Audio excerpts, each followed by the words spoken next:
Listo, ahora sí, ay, que no me veo. Bien, les voy a compartir pantalla. Acá.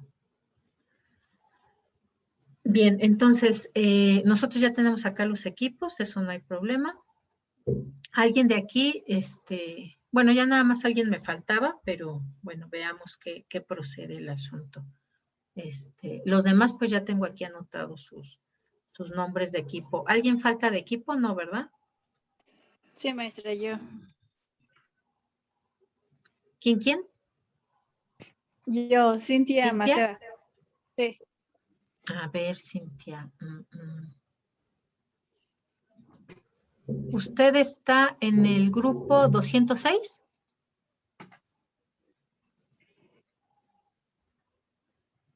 No, 205. 205, porque no la tengo aquí.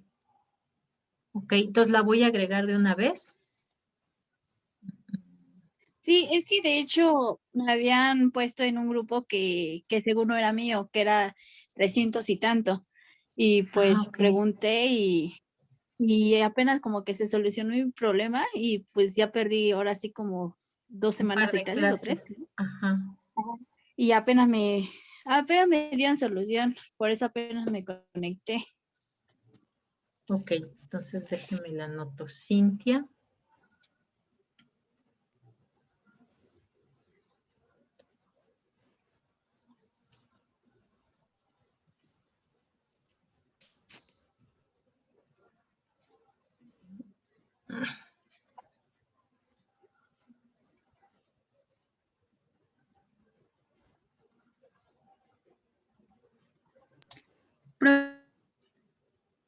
Profesora, perdón, dijo la chava que era del 205, ¿no? Sí, pero de una vez la voy a agregar para que ya quede ahí ese grupo, que les digo que es justamente el que me ¿No? faltaba de Sí, equipos. era 105. Ajá.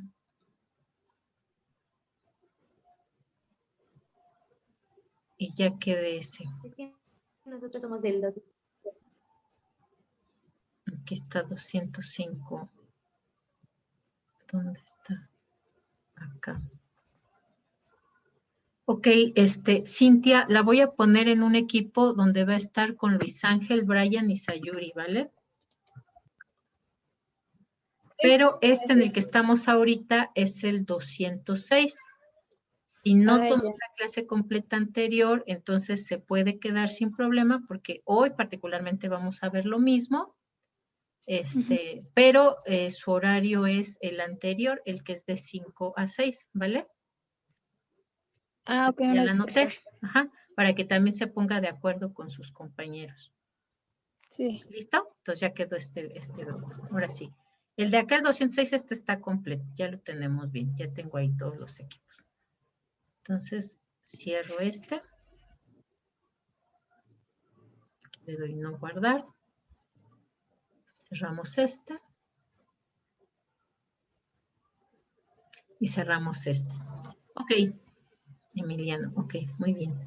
Y entonces, recuerden que para el lunes tenemos 2 tareitas. Uno que es la revisión del libro Cómo mentir con estadísticas. Y vamos a revisar sus propuestas de cuestionarios, ¿no? Entonces es importante que ya avancen en él. Se entrega el viernes ahí en el Classroom, pero los vamos a revisar de forma conjunta el próximo lunes, ¿vale? Entonces, ¿Maestra? hoy vamos a ver este tema que es el tamaño de muestra. Sí, perdón, sí. Ay, que habla Jimena, no sé qué iba a decir. Pero bueno, yo le voy a decir que el lunes que viene ya estamos de vacaciones, según yo. Ah, sí es cierto, no. O sea, será entonces hasta el lunes siguiente. Ah, bueno. Sí, Ajá, profesora. Sí, claro. Sí, está bien que lo remarque, porque si no, luego hay confusiones. Sí, será hasta la otra semana, una vez que regresamos de vacaciones. ¿Va que va? Ok, vamos a ver entonces a empezar con este tema de la muestra. Ya habíamos hablado, ¿no?, de estos conceptos de lo que era el universo, la población y la muestra, ¿no? Decíamos que el universo, pues, van a ser aquellos individuos que tienen ciertas características de las cuales nos interesa obtener información, que son ya sea por grupos de edad, por sexo, por profesión, nivel socioeconómico, etc. Tienen esas características. Después tenemos un segmento más pequeño de ese universo que decíamos particularmente en estudios de mercado. Esperamos que tengan las mismas características que el universo, pero aquí vamos a hablar de quienes van a estar realmente dispuestos a comprar un servicio o producto como el que ofrecemos. Y después tenemos una parte más pequeña, que es la muestra, que es solamente un segmento de ese universo poblacional que va a tener estas mismas características y cualidades y que son como tal representativas. No tienen el mismo tamaño, pero sí tienen las mismas características. Eso es lo que esperamos, ¿no? Entonces, justamente para poder tener ese comportamiento, pues entonces lo que nosotros vamos a buscar es aplicar estas encuestas que nos van a dar la información de esa población que nos interesa, las vamos a buscar que nos den suficiente información como para que sea representativa de ese universo. Y entonces para calcular esa muestra, pues vamos a utilizar diferentes técnicas de muestreo. El objetivo del muestreo es que a partir de un número menor de elementos de los que tiene el universo completo, podamos nosotros determinar cuáles son esos comportamientos, porque ya dijimos que se espera que tengan las mismas características, ¿no? Y por lo tanto también las mismas proporciones en cuanto al comportamiento. Por ejemplo, si nosotros decimos en la población de nuestro país, ahora que salió el censo, tenemos, por ejemplo, el 50% de las personas son adultos. El 10% son adultos mayores, el 30% son niños y el 10% restantes son adolescentes. Entonces, esperamos justamente que la muestra que nosotros levantamos también tenga esa proporción. 30% de niños, 10% de adolescentes, 50% de adultos, 10% de adultos mayores, ¿no? Por ahí me faltaron los jóvenes, ¿no? ¿Ok? Esperamos que las proporciones sean las mismas. De esa forma, entonces, nosotros podemos decir que tenemos datos confiables y entonces podemos hacer análisis estadístico que nos va a arrojar información real porque corresponde a ese universo poblacional que tenemos. Para, obviamente, poder aplicar estas técnicas de muestreo, pues necesitamos identificar cuál es la fórmula para calcular esa muestra que es la más adecuada para lo que nosotros queremos obtener. De tal forma, entonces, que siempre la pregunta básica cuando se aplica una encuesta es ¿de qué tamaño tiene que ser mi muestra, ¿no? Para que efectivamente sea representativa. Vamos a tener dos tipos de métodos, los métodos aleatorios y los no aleatorios. Con los métodos aleatorios, esta muestra tiene que ser bastante grande como para que realmente podamos asumir estas mismas proporciones, esta misma representatividad del universo. Cuando se usan muestras no aleatorias, el objetivo no va a ser hacer generalizaciones. Entonces, pues literalmente el investigador, ¿no? O quien aplica la encuesta puede decidir cuál va a ser el tamaño de muestra. No importa, no se va a hacer necesariamente con métodos matemáticos, ¿no? Sino que va a depender de cuál es el tamaño de muestra que me sirve a mí. Por ejemplo, ¿no? Para el tipo de escuelas que vamos nosotros a hacer en este estudio de mercado, a lo mejor en lugar de calcular una muestra tal cual, pues como queremos también considerar que va a haber a lo mejor el mismo número de hombres y mujeres que tenemos en la población, ¿no? Por ejemplo, tenemos, según el censo de población, 52% de mujeres y 48% de hombres, pues entonces queremos que también la información que levantamos sea con esas mismas proporciones, ¿no? Entonces vamos a decir, pues vamos a preguntarle a 10 hombres y a 10 mujeres, ¿no? Realmente no necesitamos hacer un cálculo, solamente el investigador dijo, quiero 10 hombres y 10 mujeres para ver cuáles son sus preferencias, ¿ok? El objetivo entonces será, pues, definir qué tipo de muestreo nosotros requerimos, ¿no? Para poder hacer este cálculo. vamos a tener dos grandes grupos o dos grandes tipos, que es el probabilístico o aleatorio. Perdón, ahí es. Ajá, sí. Ok, donde cada uno de los elementos de la muestra van a tener la misma probabilidad de que sean encuestados, ¿no? Es decir, no hay una selección así específica de 52 mujeres, 48 hombres, ¿no? Tienen la misma probabilidad independientemente de sus características. Nos sirve para obtener información más general, ¿no? Por ejemplo, sobre la participación en el mercado o de un producto, o si existen productos similares o sustitutos. Y vamos a tener dentro de este muestreo aleatorio también tres grandes grupos o tres tipos diferentes. Tenemos el muestreo aleatorio simple, donde decíamos cada uno de los elementos tiene la misma probabilidad de participar. El muestreo aleatorio sistemático, donde a lo mejor nosotros calculamos la muestra, pero decidimos a lo mejor si de alguno de los grupos queremos más información o si no obtuvimos suficiente información, y entonces ahora agrandamos la muestra, ¿no? Y el muestreo aleatorio estratificado, donde a lo mejor ahí sí ya tenemos claros los estratos y lo que queremos es tener suficientes elementos de cada uno de los estratos para obtener la información que necesitamos. Y dentro de estos estratificados vamos a tener también tres tipos. El que es de afijación simple, donde cada uno de esos estratos va a tener los mismos elementos muestrales, ¿no? Por ejemplo, en vez de estas proporciones de población, pues decimos, pues queremos, si son niños, adolescentes, jóvenes, adultos y adultos mayores, son 5 estratos, ¿no? Pues queremos 10 encuestas de cada uno, ¿no? O del tamaño de nuestra muestra, queremos que el 20% corresponda a cada uno de estos estratos. Entonces, ese puede ser un ejemplo. Después está la fijación proporcional. Aquí sí se hace de acuerdo al peso que tiene esta población, ¿no? Entonces, si en la población real nos dice que hay 50% de adultos, pues entonces vamos a querer también en nuestra muestra que el 50% corresponda a adultos. Si en la población total de México tenemos 10% de adultos mayores, pues también en nuestra muestra vamos a querer que haya 10% de adultos mayores.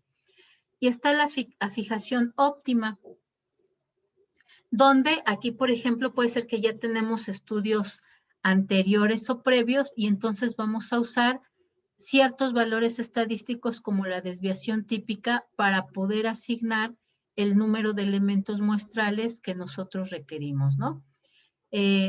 Ahorita vamos a ver qué es esto de la desviación estándar, o bueno, cómo lo vamos a usar en nuestra muestra.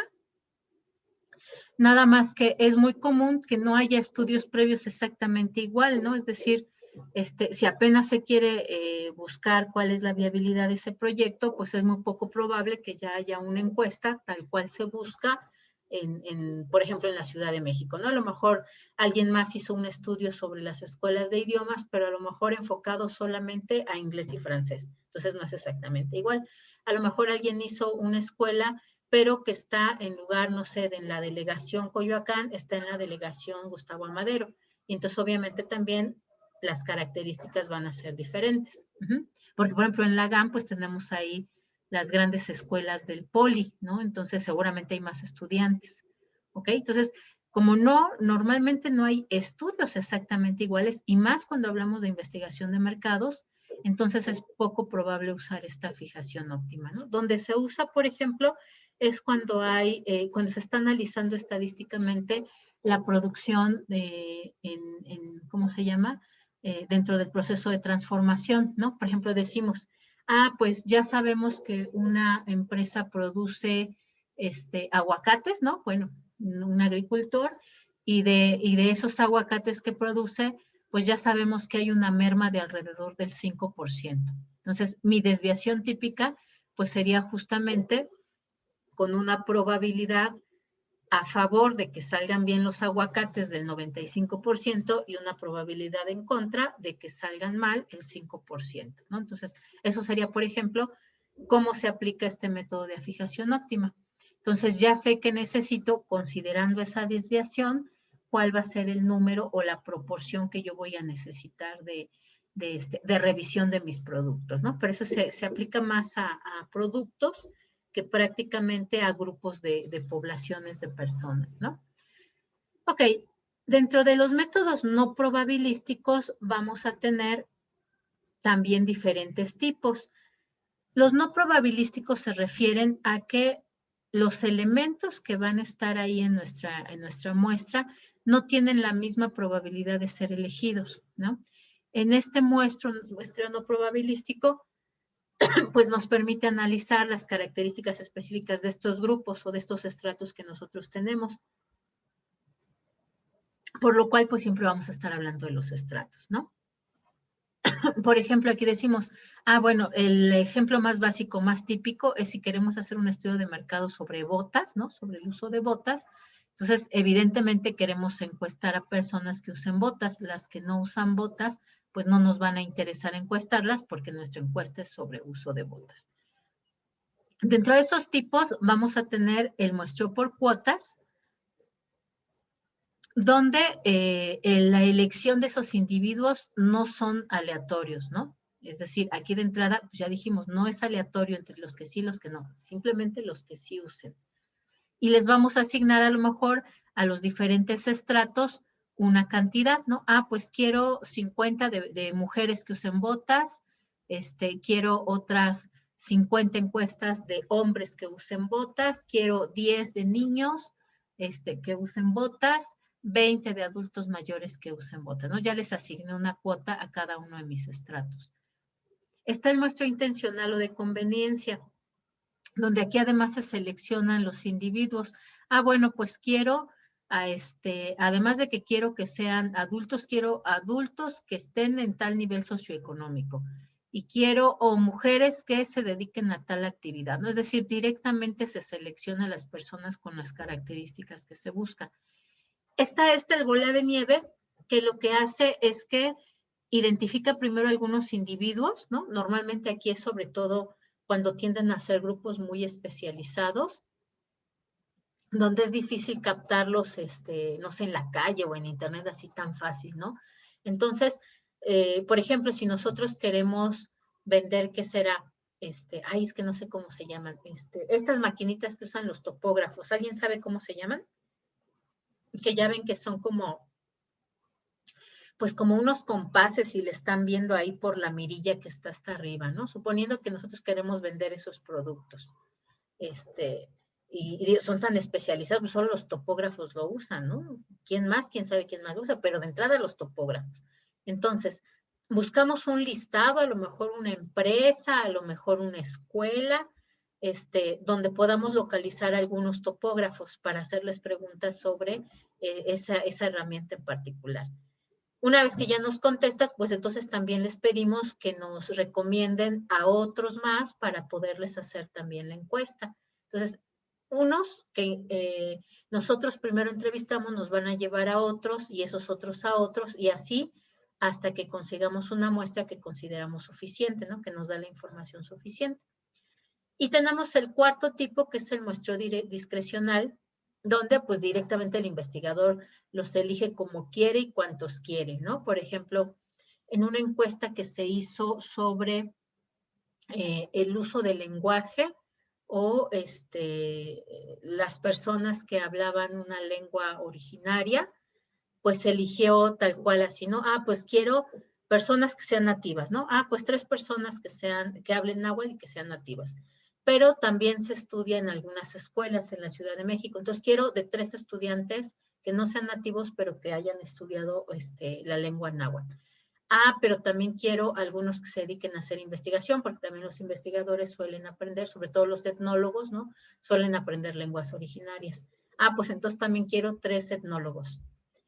Pues además también quiero información, porque pues me va a dar también sobre este asunto de por qué se den las escuelas y bla, bla, bla. Pues quiero algún rector o director de alguna escuela donde se dé ese tipo de lenguas, ¿no? Entonces, tal cual eligen qué tipo de gente quieren, con qué características que puedan aportar información. Normalmente el discrecional se aplica más bien a entrevistas, más que a encuestas cuantitativas, ¿no? Sino más bien a entrevistas cuyo procesamiento de la información va a ser más del tipo cualitativo. Ok, para determinar el tamaño de nuestra muestra vamos a necesitar entonces 3 elementos que son importantes, ¿no? Por un lado, la distribución de la población, ¿no? Que tenemos. Por otro lado, el nivel de confianza y el margen de error. Si ustedes recuerdan, el día de ayer que vimos eso de la ficha técnica, nos pedía justamente eso, ¿no? El universo poblacional, que decía ahí internautas entre tal edad y mil encuestas, ¿no? Nivel de confianza y margen de error, eran los otros 2 datos que nos permitían. La población como tal se espera que tenga un comportamiento homogéneo, pero también podemos hablar de poblaciones que tienen comportamientos heterogéneos. Entonces, aquí aplica lo mismo que habíamos comentado acá de la desviación estándar. Si existen estudios previos donde podamos determinar esa probabilidad en contra o a favor, pues entonces vamos a hacer uso ya de esa desviación estándar que se puede tener, pero si no existen datos previos, entonces vamos a usar la desviación estándar tal cual. La desviación estándar nos va a decir que hay 50% de probabilidad de que la población tenga ese comportamiento y 50% de que no, ¿no? Entonces vamos a usar siempre estándar, por eso es estándar, el 50%. Si lo trasladamos a decimales, pues será 0.5. Si sí tenemos datos previos, pues entonces aquí tendríamos que no necesariamente nuestra población, nuestra probabilidad en contra y a favor es del 50%. Si hablábamos, por ejemplo, de esto de los aguacates, pues ya tenemos que la probabilidad a favor, es decir, que salgan bien, es 95%, y la probabilidad en contra, es decir, la probabilidad de que salgan más, es del 5%. Ahorita en la primera fórmula vamos a usar ¿no? Y en otras vamos a usar estos. Bien, en cuanto al nivel de confianza, pues vamos a usar información que se va a referir a la probabilidad de que nuestra estimación se ajuste al comportamiento normal, ¿no? El comportamiento normal que esperamos, pues es que se refiere a que normalmente donde hacemos análisis de datos, cualquier dato que sea, va a tender a haber un promedio y los datos van a tender a agregarse alrededor de ese promedio. Sí puede haber datos que sean muy diferentes, ¿no? Los sesgos se les llama, pero consideramos que la mayor parte de los datos o de las personas, de los individuos o de los productos que vamos a revisar tienden a comportarse de una forma que está muy cerquita o alrededor de la media. Aquí, por ejemplo, hicimos este ejercicio sobre la edad de los estudiantes. Vamos a hacerlo también con nosotros y además luego lo sumamos para ver qué tanta diferencia tienen con el otro grupo, ¿no? Que esa es otra de las herramientas, pero bueno, ahí ya es la estadística inferencial, que lo que hace es ¿cómo se llama? Que lo que hace es comparar 2 grupos, ¿no? Para ver cómo se comportan esos datos. A ver, váyanme dando su edad. Espero que nadie tenga problemas por dar su edad. Ok, Alejandra, ¿cuántos años tiene? 28. 28, muy bien. Anaí, ¿cuántos años tiene? 18. 18, Anaí. Andrés, ¿cuántos años tiene? 23, maestra. 23, ok. Brandon, ¿cuántos años tiene? 24, profesora. 24. Hoy acá tenemos más dispersión. Interesante. Damaris, ¿cuántos años tiene? 23. 23, muy bien. Emiliano, ¿cuántos años tiene? 19. 19. Ay, les digo que ya están más dispersos. Ok. Fernanda, ¿cuántos años tiene? 20. 20, muy bien. Gerardo, ¿cuántos años tiene? 26. 26. Jimena, ¿cuántos años tiene?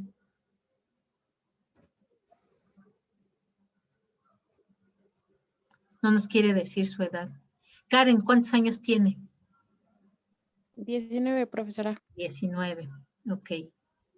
Ya me habían dicho 19, ¿no? Entonces le ponemos de una vez aquí 2. Ok. Y también acá se repitió el 23. Entonces le ponemos acá 2. Ok. ¿Quién más anda por ahí? Karen ya me dio su edad, ¿verdad? Paulina, ¿cuántos años 19. tiene? 19, 19 también. Ok. Tiene 19, son 3. Tanibet, ¿cuántos años tiene? 24. 24 acá. Ok, muy bien. Vamos entonces ahora a organizarlos, ¿no? Así como Maestra, van. falté yo. Ah, ¿cuántos años tiene? 18. 18, Jimena. Ok, acá le agregamos 1. Ok. Entonces tenemos aquí 18. Tenemos 28. Acá. 19. 23, 24, acá está. 20.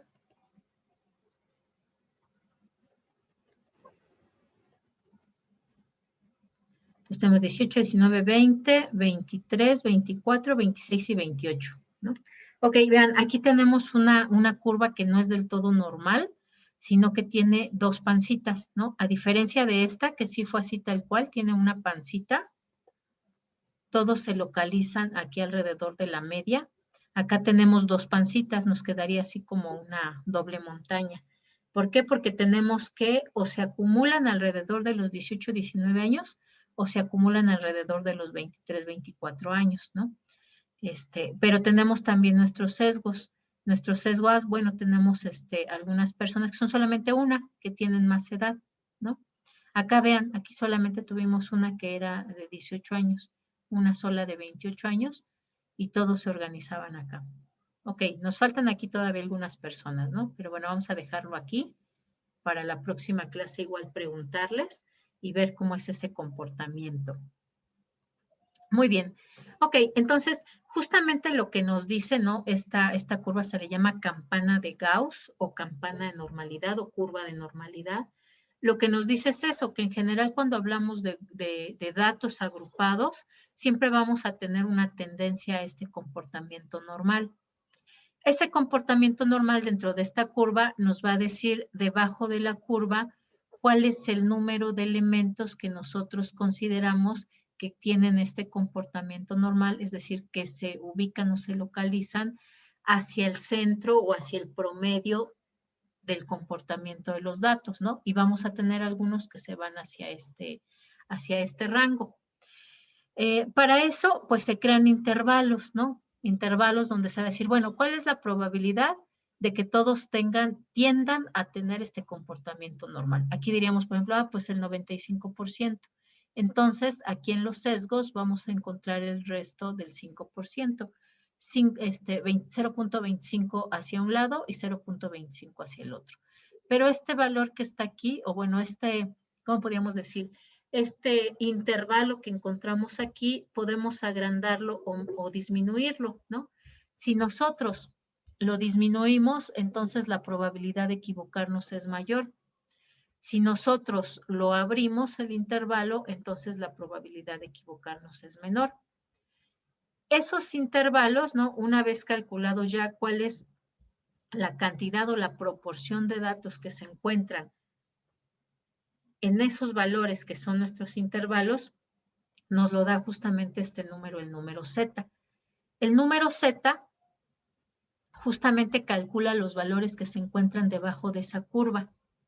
Y entonces nos va a decir, bueno, si tú quieres un nivel de confianza del 95%, que significa que el 95% de tus datos se encuentran aquí, entonces ese valor Z va a ser de 1.956, que está aquí, ¿no?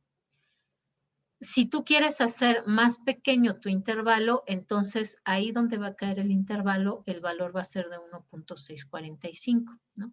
Y si quieres abrir todavía más tu nivel de confianza, entonces el número Z va a ser de 2.575.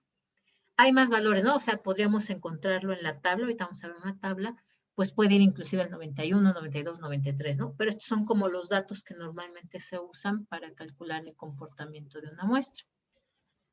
Mientras más grande decíamos el nivel de confianza, quiere decir que tenemos una mayor garantía de que nuestra estimación de la muestra se comporte realmente con esa normalidad, es decir, con el comportamiento del universo de nuestros datos.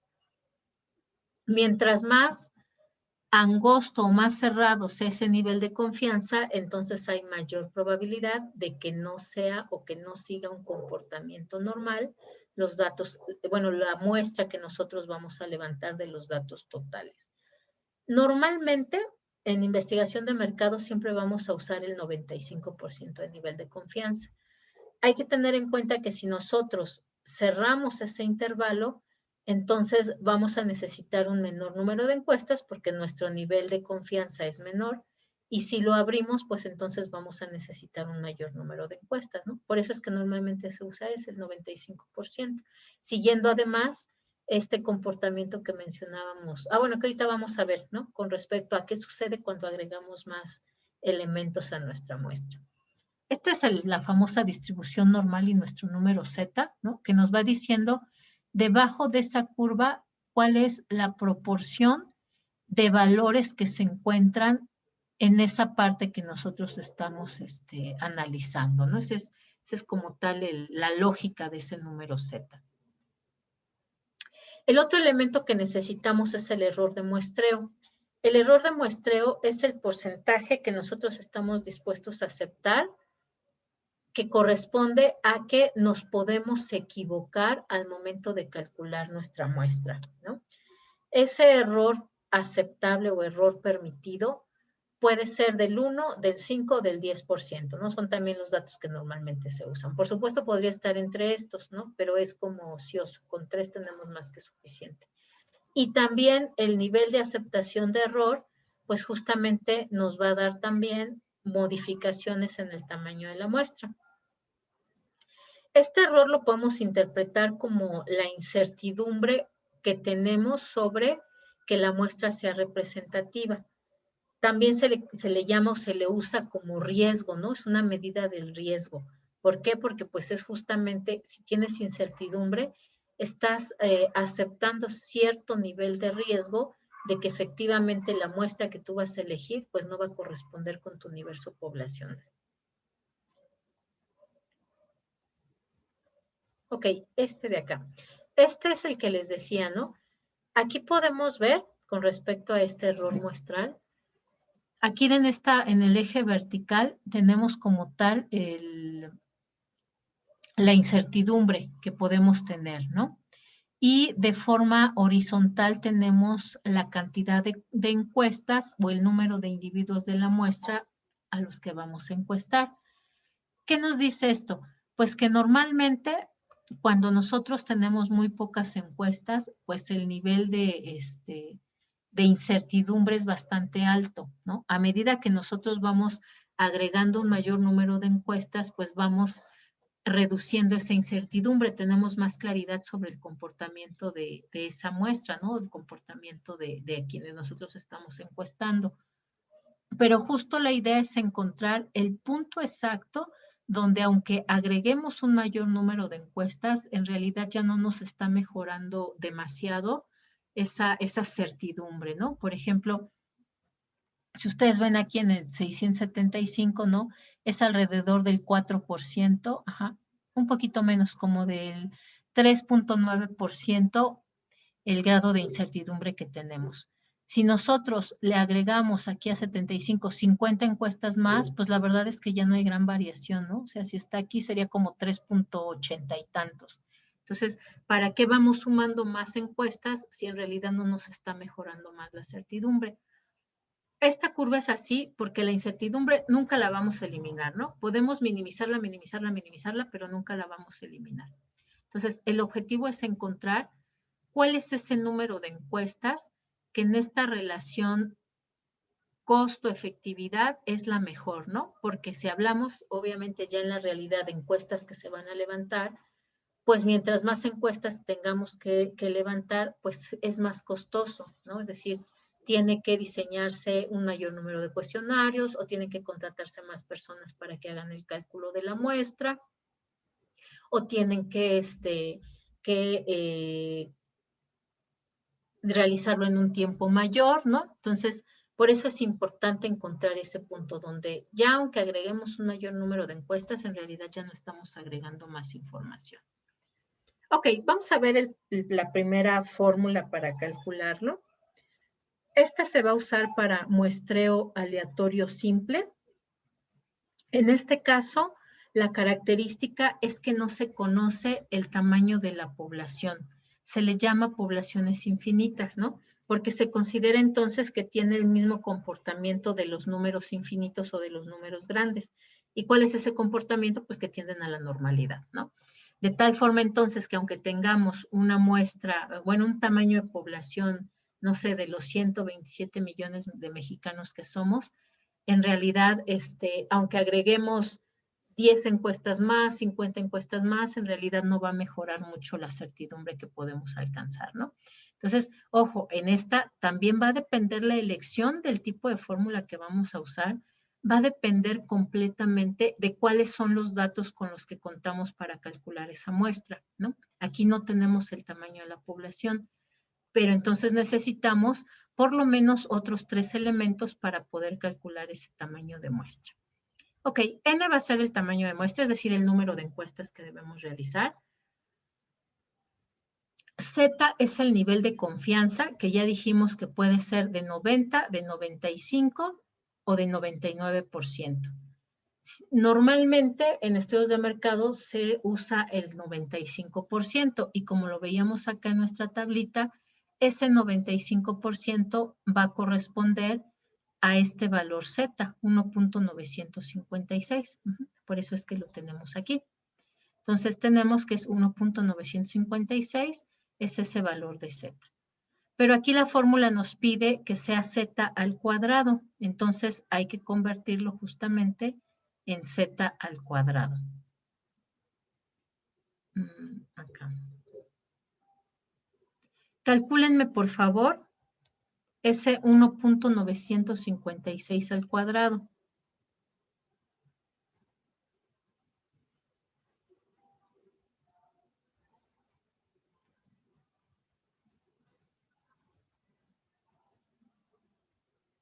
¿Cuánto por 1.956 al cuadrado, para sacar Z al cuadrado.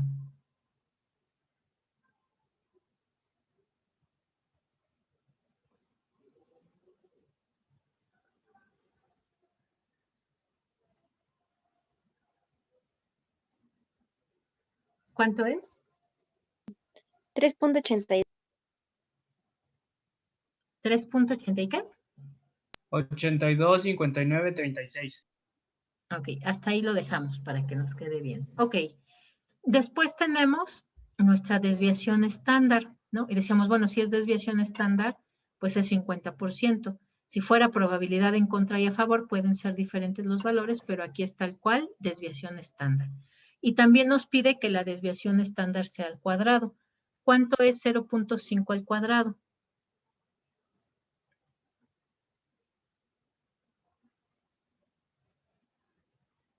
0.25.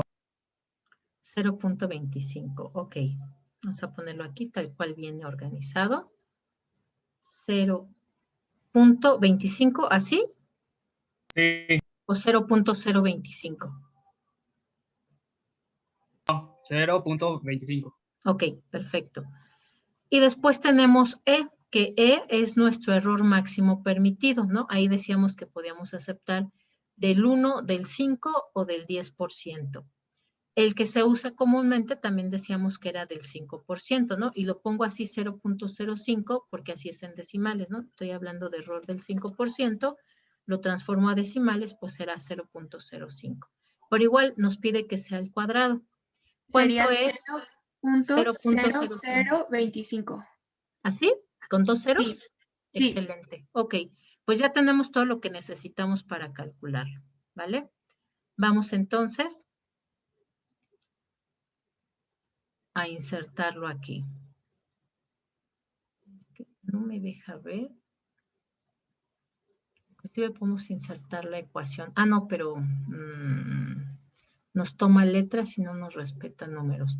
Ok, vamos a insertar entonces un cuadrito de texto. Entonces tenemos que el tamaño de nuestra muestra, bueno, es n minúscula, ¿no? No me lo quiere respetar. Ok. Nuestra n minúscula va a ser igual a mi z al cuadrado, que es de 3.8259 por mi desviación estándar al cuadrado, que es de 0.25, y eso lo vamos a dividir entre mi error al cuadrado, que es de 0.0025. ¿Ok? Listo. Ahora sí, calcúlenme por favor 3.8259 por A mí me 0.25. dio Ya, 382. 382. Ok, ya hecha toda, ¿verdad? ¿O es Sí. solamente el numerador?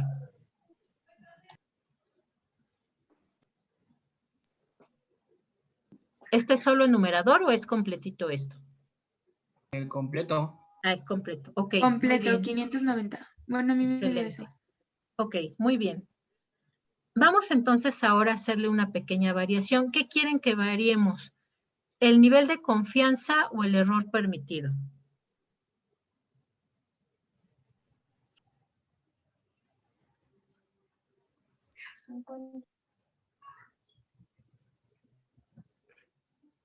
El error. Ok, el error.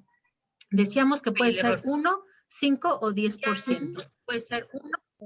Vamos a permitirnos un error muy alto, ¿no? Del 10%. Un Ok. error muy alto, ¿no? Muy alto, sí. 10%. Luego entonces vamos a calcularlo al cuadrado. Sería aquí 0.1, que es el 10%. ¿Cuánto es 0.1 al cuadrado, chicos? 0.01.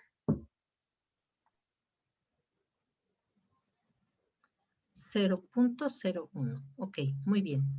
Vamos entonces ahora a sustituir estos valores. Vamos a poner aquí abajito. Sigue siendo el nivel de confianza z cuadrada de 3.8259.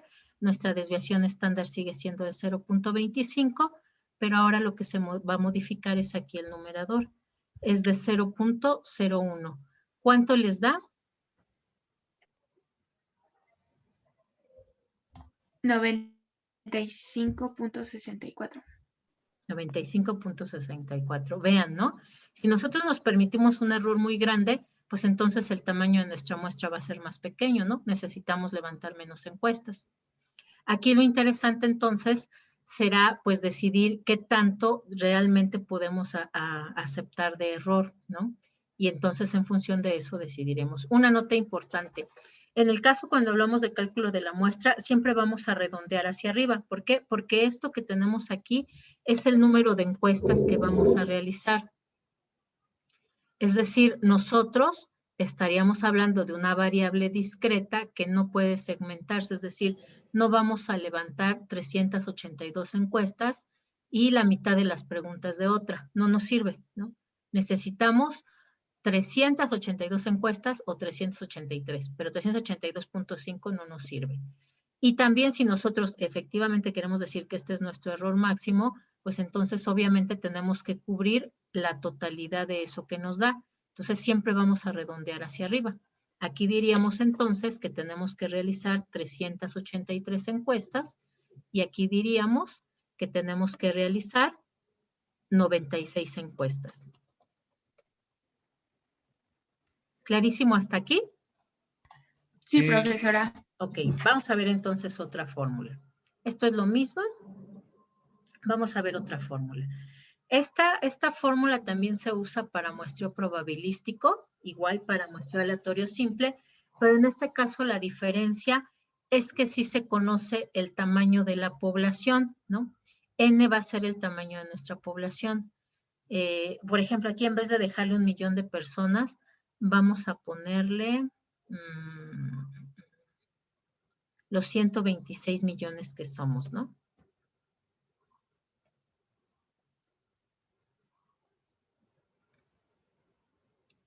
Sí los conocemos, somos 126. Ok. Desviación estándar, bueno, sería el mismo caso del anterior, 5%, que es la que normalmente se usa. Nivel de confianza también va a ser el mismo que estamos usando, no es el más común, que es del 95%, donde nuestro número Z pues va a ser igual a 1.956. Y el error máximo admitido, pues también vamos a usar el que se usa normalmente, que es del 5%, ¿no? Entonces, aquí sí vamos a incorporar una ecuación para que nos quede bonita. Acá está. No me la acepta. Ok. Aquí. Aquí está. École. Oh. Vamos a mover la fórmula hasta acá para que se vea. Ok. Entonces, tenemos que n va a ser igual. Vamos a calcularlo. Bueno, ya lo teníamos calculado, ¿no? Nuestra desviación estándar al cuadrado, 5% al cuadrado, ¿cuánto era? ¿Se acuerdan? ¿Cuál? 0.25, 0.25. 0.25, ¿no? Entonces, desviación estándar al cuadrado.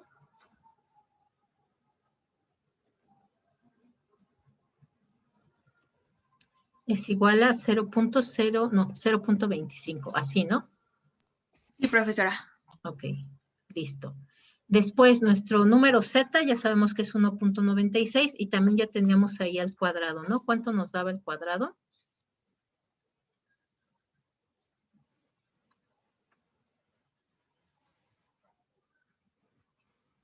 La de es 3.8259.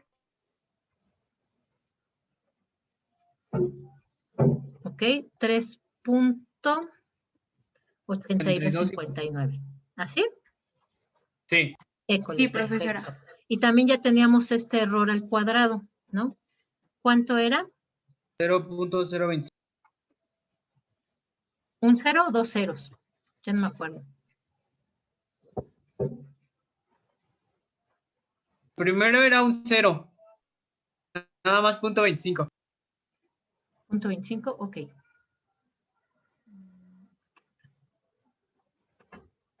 Ok. Porque es el error, acuérdense, es decir, es 0.05 al cuadrado. ¿Sí me da así? 0.25.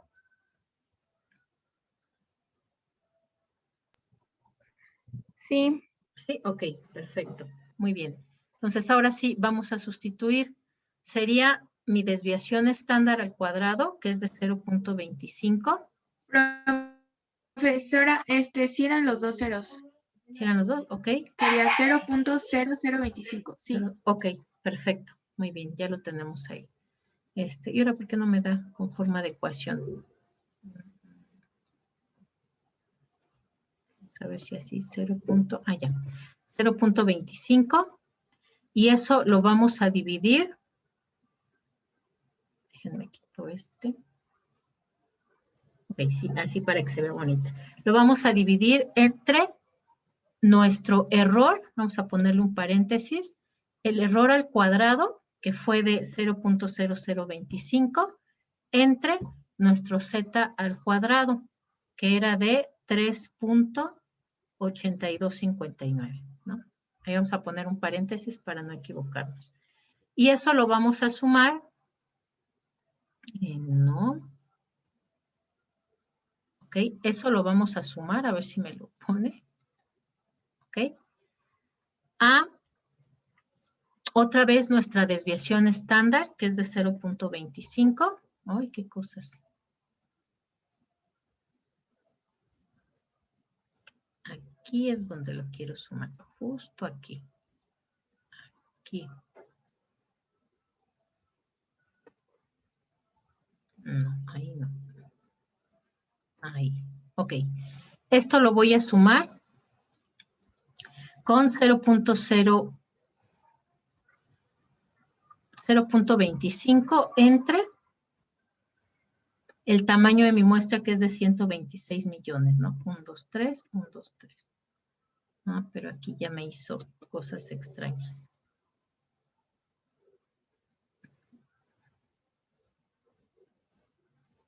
Ya quedó peor.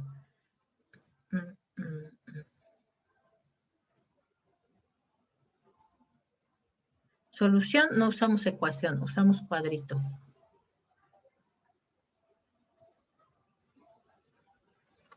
Para no perder más tiempo.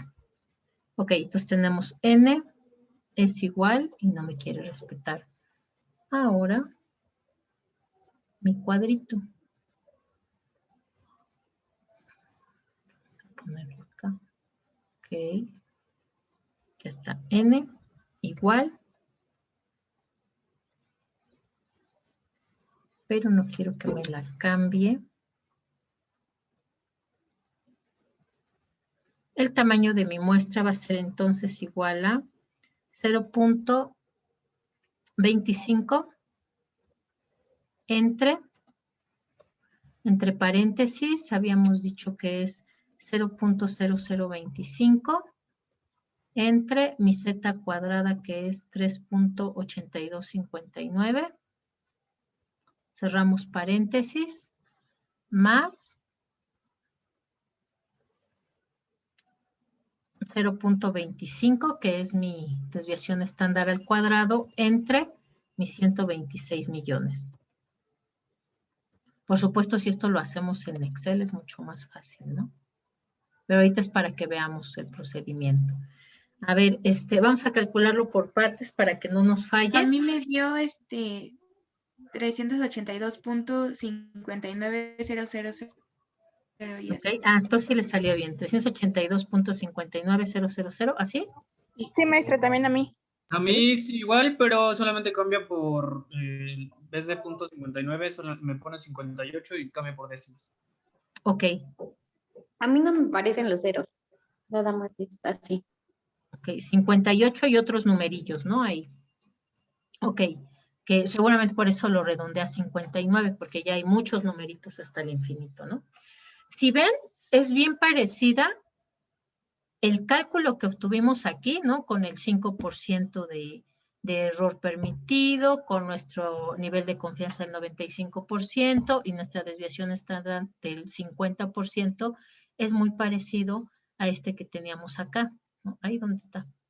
Ya me perdí. A este que teníamos acá, ¿no? Que nos dio 382.5. Lo único que varía es que nos da todavía más precisión, ¿no?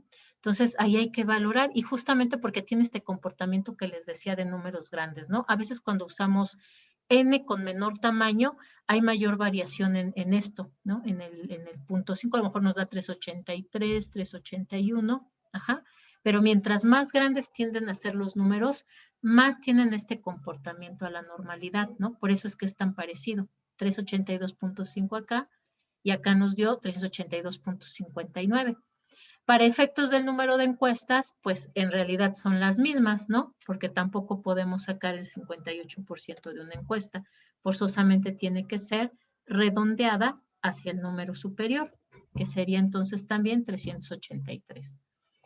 Nos quedan 3 minutos. ¿Cómo ven? ¿Le hacemos alguna modificación ya que lo tienen ustedes ahí? Vamos a modificarle. Pues vamos a hacer lo mismo que en la otra. Pero vamos a buscar el... ¿Cuánto le pusimos acá? Del 1%, digo del 10%. 10%. 10%. Ok, vamos a ponerle el 10%, a ver cómo se comporta, ¿no? Nuestro error va a ser ahora del 10%, que además ya sabemos que nuestro 10% al cuadrado nos daba 0.1, ¿no? ¿Era 0.1? No, 0.01. Ok. 0.1, sí. Ajá, así. Ok. Sería este.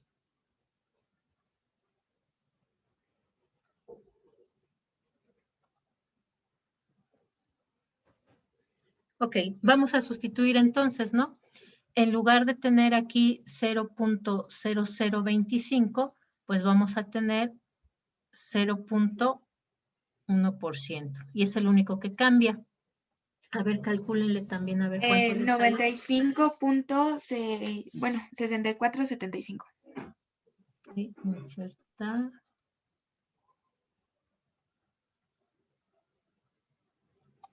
Bueno, le voy a dar Enter, que se vaya para abajo. Y ponemos aquí el nuevo. que fue de ¿cuánto? 96, ¿qué? 95.600. Bueno, ¿le dicto a todos? Ajá, 2 nada más. Bueno, 64.75. Ok, listo, ¿no? Porque finalmente igual lo vamos a redondear a 96 encuestas. Y vean acá, ¿no? También lo que teníamos. ¿Cuántas nos salieron? 96 encuestas también, 95.64. Entonces, cuando hablamos de números grandes van a ser muy parecidas esta y esta fórmula. Pero si tenemos el dato y normalmente tiende a ser una población más pequeña, ¿no? Que no se vaya a millones, entonces sí podemos encontrar diferencias. ¿De qué va a depender que elijamos esta o esta otra? De si tenemos o no este dato, ¿no? Pero podemos también tener cierto nivel de certidumbre que aunque no tuviéramos este dato, sí podríamos encontrar un tamaño adecuado de muestra, ¿no? Nos falta ver todavía una, pero esa la vamos a ver la siguiente clase, que es esta que es todavía más larga, ¿no? Porque implica que se tiene más información. Pero bueno, hasta aquí lo dejamos ahorita. Y entonces, la siguiente clase, revisamos la siguiente fórmula de cálculo de la muestra. ¿Alguna duda hasta aquí, chicos? ¿Algo que se hayan atorado? No. No, Está maestra. fácil, ¿no? No, en ninguna. Sí, Está profesora. sencillo, ¿no? Va que va. Sale pues, échenle muchas ganitas y nos vemos entonces regresando de sus vacaciones. Que se la pasen bonito, chicos. Sí, Gracias, profesora. maestra. Gracias, Bye. Hasta luego. Hasta luego, chao. Profesora, Oigo.